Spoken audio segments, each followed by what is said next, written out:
Farovonligini oshirish, hududlarda kambag'allikni qisqartirishga qaratilgan tizimli islohotlar amalga oshirilmoqda. Aholi bandligini ta'minlash, fuqarolarning tadbirkorlik tashabbuslarini qo'llab-quvvatlash, ehtiyojmand oilalarga subsidiya ajratish, yoshlar hamda xotin-qizlarni kasb-hunarga o'qitishga ustuvor ahamiyat qaratilmoqda. Mavzuni Toshkent viloyati misolida davom ettiradigan bo'lsak, o'tgan yili hududda kambag'al oilalar reyestrini shakllantirish maqsadida 116 mingta oila so'rovnomadan o'tkazildi. Shunda 44 893 ta oila ijtimoiy reyestrga kiritildi. Kambag'allikdan farovonlik sari dasturi doirasida 32,6 mingta oila yoki 133,1 ming aholi kambag'allikdan chiqarishga qaratilgan 61,8 mingta xizmat bilan qamrab olindi. Viloyatning Angren shahrida ham o'tkazilgan o'rganishlar va xatlovlar natijasida aniq yo'l xaritasi shakllantirildi. Dasturlar ijrosi jiddiy nazoratga olindi. Samara ham ana shu sa'y-harakatlarga munosib bo'ldi. 2025-yil davomida 1000 nafardan ziyod ishsiz fuqaro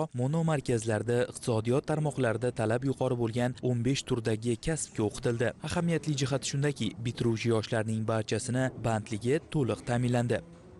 Angren shahrida 41 ta mahalla mavjud bo'lib, dasturlar ijrosini ta'minlash maqsadida monitoringlar olib borib, har bitta mahallada xatlov asosida kambag'allikni aniqlab, ularga xizmat ko'rsatish yo'lga qo'yilgan. 2025-yil davomida Angren shahriga imtiyozli kreditlar asosida 12 milliarddan oshiq limitlar ajratilgan bo'lib turib, mana shu limitlarning 30% kambag'al oilalar ishtirokidagi mikroloyihalarga jalb qilingan 30 dan oshiq suvda subsidiyalar berilgan va o'sha kambag'al oilalarning daromadini oshirishga yo'naltirilgan. Har bitta mahallaga 40 tadan mikroloyiha yaratilish rejasi qo'yilgan bo'lib turib, biz bu rejani 113% ga bajarishga erishdik. 2000 ga yaqin mikroloyihalar tashkil qilinib turib, 4000 ga yaqin daromadi oshadigan ish o'rinlari yaratilgan. Kambag'allik darajasi yildi boshiga ko'ra 6,5% da tashkil qilgan bo'lsa, yil yakuniga qadar hozir bu 1.9% ga tushirilishga erishdik. 2026-yil yakuni bo'yicha Angren shahri kambag'allikdan xoli hududga va ishsizdan xoli hududga aylantiriladi. Bugun shahardagi yirik sanoat korxonalarida 2000 ga yaqin bo'sh ish o'rinlari mavjud bo'lib, mazkur o'rinlarga nafaqat Angren shahrida, balki qo'shni tuman va shaharlarda ishsiz sifatida qayd etilgan fuqarolar ham taklif qilinmoqda. Viloyatda bir mahalla bir mahsulot tamoyili asosida tomorqadan unumli foydalanish orqali aholi daromadini oshirishga erishilmoqda. Angren shahridagi ko'plab xonadonlarda ham tomorqa asosiy daromad manbaiga aylanib ulgurmoqda. Usta dehqonlar tomorqada mahsulot yetishtirishda ilmiy yondashmoqda. Xorijiy navlar mahalliylashtirilmoqda. Bozorda xaridorgir ekinlar ekilyapti. Shaharning Hakkarma yangi Jigariston mahallasida istiqomat qiluvchi tadbirkorlar gidroponika usulida qulupnay yetishtirishni joriy etib, mahallaning iqtisodiy drayverini o'zgartirdi. Tomorqa yer egalarining daromadlarini bir necha barobar oshirishga ko'maklashmoqda. Gap shundaki, tadbirkor Bekzod Madusmonov xorijga borib zamonaviy tajribalarni o'rgandi. Qulupnay yetishtirish texnologiyasini o'zlashtirdi. Vatanga qaytgach, ushbu tajribasini dastlab o'z tomorqasida qo'llab, issiqxona sharoitida qulupnay yetishtirishni boshladi. Rossiyaning Magadan shahri borgandik. Qurilish masalasida ishga borganmiz. Qurilishda ishlab yurgan paytimizda migrant bo'lib, sovuq paytda do'konda qulupnay, pomidor, bodring bor ekan. Keyin so'rab, qiziqib, issiqxonadan mahsulotni olib kelamiz, shu yerda yetishtiramiz deb aytdi. Undan keyin qiziqish bo'ldi. Imkon boricha o'sha issiqxonaga kirishga harakat qildim. Ishga olishdi, ishlab o'sha yerda o'rganib keldim. U issiqxonada gollandiyalik mutaxassislar ish yuritgan. Qishning qoq o'rtasi 50 gradus sovuq bo'lgan u joylarda, 50 daraja. O'sha joyda yetishtirgandan keyin unda bizda O'zbekistonda 2 barobar imkonimiz bor degan maqsad bo'ldi. Bu yerda yetishtirilayotgan qulupnaylar navlari o'rganildi. Ekishdan boshlab to yig'ishtirguncha ozuqalar masalasi, beriladigan vitaminlar hammasini o'rgandik. 2022-yil O'zbekistonga kelib, issiqxona qurish g'oyasi paydo bo'ldi. Murojaat qildik. Murojaat qilganimizda kredit asosida 3 sotik issiqxona qurildi. Koreya navlarini yetishtirdik. Biz O'zbekistonda bor to'n va navlarni hosildorligi yaxshi bo'ldi. Boshqa sortlar ekish masalasida qiziqishlar bo'ldi. Dastlab issiqxonamiz 3 sotikdan iborat edi. Keyin 6,5 sotikka yetdi hozirgi kunda. Ijtimoiy tarmoqlarda xalqimizga agronom xizmatini ko'rsataman. Qashqadaryo viloyatidan to Andijon viloyatigacha o'zimni issiqxonamda 6 xil navlarni tajriba asosida ekib boriladi. O'zbekiston muhitiga tushishi, hosildorligi, mahalliylikka to'g'ri kelish masalasida tajriba o'tkazib, keyin kattaroq ekadigan tadbirkorlarimizga maslahat berib, ekishni tavsiya qilamiz. Ahamiyatli jihati shundaki, tadbirkor tomorqasining bir qismida xorijdan keltirilgan qulupnayning yangi navlarini mahalliylashtirib sinovdan o'tkazadi. Mazkur navlar orasida oq qulupnay navi, ta'mi, mazasi va boshqa xususiyatlari bilan mijozlarni o'ziga jalb etmoqda. Xaridorlar sonini oshiryapti. Afsuski, chetdan kelayotgan ko'p navlarimiz mahalliy sharoitimizga to'liq to'g'ri kelmaydi. Masalan, 10 ta nav ekadigan bo'lsak, o'sha 10 ta navdan bir 2 ta 3 ta navi bizga to'g'ri keladi, bizni muhitlarimizga, mahalliy. Shularni keyin xalqimizga tavsiya qilamiz. Yana bir yangi navimizni olib keldik. Bu oq qulupnay, Koreya davlatidan kelgan. Mana shu oq qulupnayni ekib natijalarini ko'rib boryapmiz. Hozirgi holatda bu oq qulupnay bizning mahalliy iqlimimizga to'g'ri kelyapti. Bu oq qulupnayni yetishtirsak, biz bozorda qanday sotalamizmi degan fikrimiz bor edi. Hozir ijtimoiy tarmoqlarga ko'rsatganimizdan keyin buni xaridorlari bor ekan. O'zlari qidirib kelyapti. Qizil qulupnayimizga nisbatan oq qulupnayimiz xaridorgir bo'lib chiqdi. O'ziga yarasha ta'mi bor, ko'rinishi ham chiroyli. Qizil qulupnaylarimiz narxlari 150 ming bo'ladigan bo'lsa, oq qulupnaylarimiz 500 ming, 600 ming atrofida. Xaridorlarimiz o'zi uyga kelib olib ketishyapti hozirgi kunda. Mazkur mahallada istiqomat qiluvchi Hoji Akbar Nosirov ham tajribali dehqonlardan biri hisoblanadi. U kishi ham yangilikka intiladi, bozor talabini o'rganadi, sifatli mahsulot yetishtirish va yuqori daromad olishga harakat qiladi. 5 yildan beri u qulupnayning xorijiy navlarini ekib, ko'zlangan samaradorlikka erishib keladi. Lider tadbirkor qulupnaychilikni o'rganish istagida bo'lgan qo'ni-qo'shnilar hamda yoshlarga ustozlik qilmoqda. Ularga gidroponika usulida mahsulot yetishtirish, o'simliklarni kasallik va zararkunandalardan himoya qilish, ekinlarni agrotexnik talablar asosida parvarishlash jarayonlarini amalda ko'rsatib beradi. Bundan 5 yil, 6 yil oldin ochiq maydonda ishlardik. Dehqon xo'jalik qilib, pomidor, bolgarskiy ekib kelganimizda, keyin sekin qulupnaychilik sohasini o'rgandik, malinachilik sohasini o'rgandik. Qani hozir davr talabi nimaga bo'lyapti? Menga eng ko'proq noyob yoqqani shu qulupnaychilik. Ket shu ishni bir o'rganaydi. 5 yil oldin mana shu joylar tashkil qilib o'rgandik. Kichikroq issiqxona qurdik, shu 2 sotik issiqxona qurib, qani ko'rakchi haqiqatan qanaqa bo'ladi. O'sha paytda biz 2 yil qiyinchilik bo'ldi. Ukam bor, ukamni o'qitdik. Chet ellarda o'qib, o'rganib kelib, mana xudo xolasa 3 yildan beri xalqimiz dasturxonga chiroyli nozimatlar yetishtirib kelyapmiz. Mana bu gidroponika sistemasida, qishda issiqxonada, yozda dalalarda. Mana shu ishlar qilishimizda birinchi o'zimizni mahalliy an'anaviy qulupnaylarimizni ekdik. Bu natijasi sal ko'ngildagidek bo'lmadi. Keyin izlanishlar oqibatida shu chetdan shu italyanskiy navlarni, koreyskiy navlarni kirgizib, natijasi shunda ancha oldinga yurib ketib qoldi. Shu shahar hokimligidan kelib, qilayotgan ishlarimizni ko'rib, davlatimiz tomonidan 33 million kredit oldim. 36 million atrofida subsidiya oldik shu. Ko'chat masalasi. Shu joylar tashkil qildik. 5 yildan beri Koreyaning Solxang navli qulupnagini sonada yetishtirib kelamiz. O'ta shirin, bozorbob. Sentyabr oyida ko'chatni ekamiz. 20-noyabrlarda hosilga kiradi, xudo xolasa. To yozda 1-iyun oyigacha hosil olib turamiz. Taxminan qilganda 1 martalik terimim 3 sotik joydan 25, 30, 35 kilogagacha teriladi. Bir kunlik terim, 3 kunda bir terimi. Bitta issiqxona, bitta oilada bo'lsa, bitta oilani indamasdan ro'zg'orini ko'tarib, daromadga kirgizib, kelasi farzandlarini o'qitishi, kontraktini to'lasin, boshqa bo'lsin, bitta oilani xarajatlar qoplab yopib beradi indamasdan. Biz hech manali uyimdan chiqib bozorga borgan emasman-da. O'zlari kelib xaridorga shunday jo'natib beraman ichki bozorlarimizga. Bozorgirligi yaxshi. Masalan, hozir bugungi kunda ham endi yashirish hojati yo'q. 150 mingdan 180 minggacha sotyapmiz. Qishda issiqxonada ishlaymiz, yozda ochiq maydonga. Issiqxonam tugashi bilan ochiq maydon dalalarni boshlanib ketadi. Meva chiqib turaveradi, xudo xolasa. Ishlab to noyabr oyini 15-20largacha hosil olamiz. Noyabr 15-20sida issiqxonam qo'shilib ketadi. Shundan yil 12 oy biz Angren hududimizda qulupnaychilik bilan hosil olib tursa bo'ladi-da bundan. Ayni o'zimiz mahalliy qulupnaylarimiz chiqishni boshlaydi. Aprel, maylarda chiqishni boshlaganda ham ularda misol 35 ming, 40 ming sotilsin.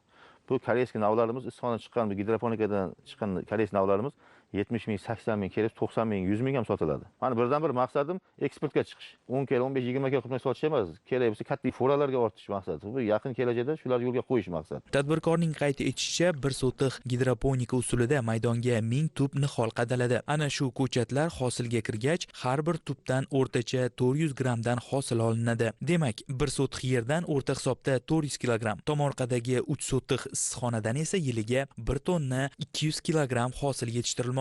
Agar ushbu mahsulot bozorda o'rtacha 130 ming so'mdan sotilganda 156 million so'm daromad ko'ryapti. Shu mablag'ning taxminan 40 million so'mi xarajatlarga sarflangan taqdirda ham oila byudjetiga yiliga 116 million sof foyda qoladi. Oq qulupnayning bozordagi narxi bundan 3-4 barobar qimmatligini inobatga oladigan bo'lsak, oilaning daromadi ham ana shunga munosib ko'tariladi. O'tgan yili mahallada kooperatsiya tashkil etildi. Shahar hokimligi tasarrufida bo'lgan 50 gektar foydalanmay kelingan yer maydoni 75 nafar ehtiyojmand oila vakillariga bo'lib berildi. Uning 5 gektari qulupnaychilik uchun ajratildi. Bugun ushbu maydonning bir qismida ko'chat yetishtirilmoqda. Qolgan qismi esa bahorgi ekinlar uchun tayyorlab qo'yildi.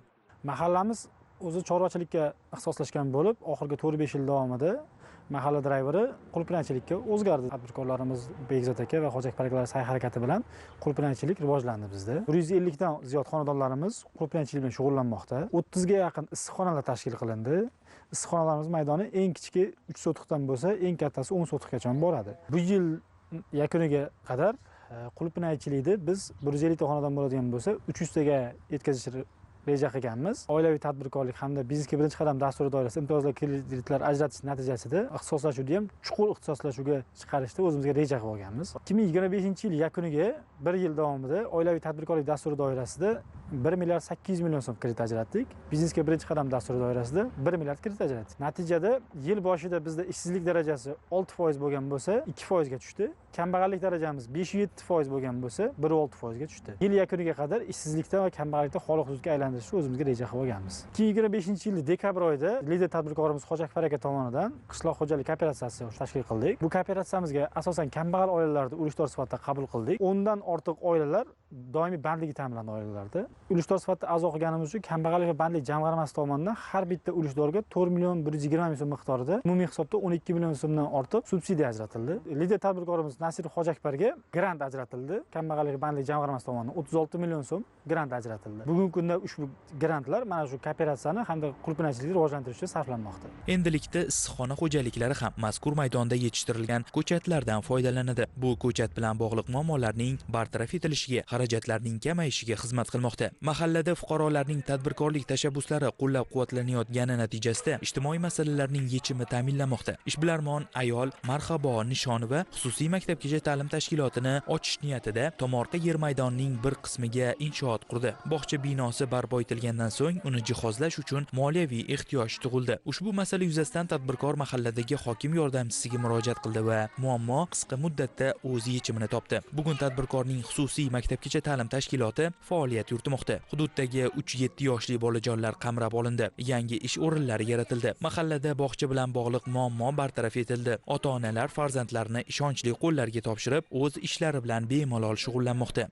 15 sotix yerimiz bor edi. 60 o'ringa mo'ljallab bog'cha qurdik. Jihozlashga ozgina moddiy jihatdan qiynalganligimiz sababli mahallaga murojaat qildik. Hokim yordamchisiga 33 million kredit oldik va jihozlashga ishlatdik. Biz 8-sentyabr kuni ish faoliyatimizni boshladik. Hozirgi kunda 7 kishini ish bilan ta'minlaganman. Ijtimoiy himoyaga muhtoj oilalarning 10 ga yaqin farzandlarini bepul qabul qilganmiz.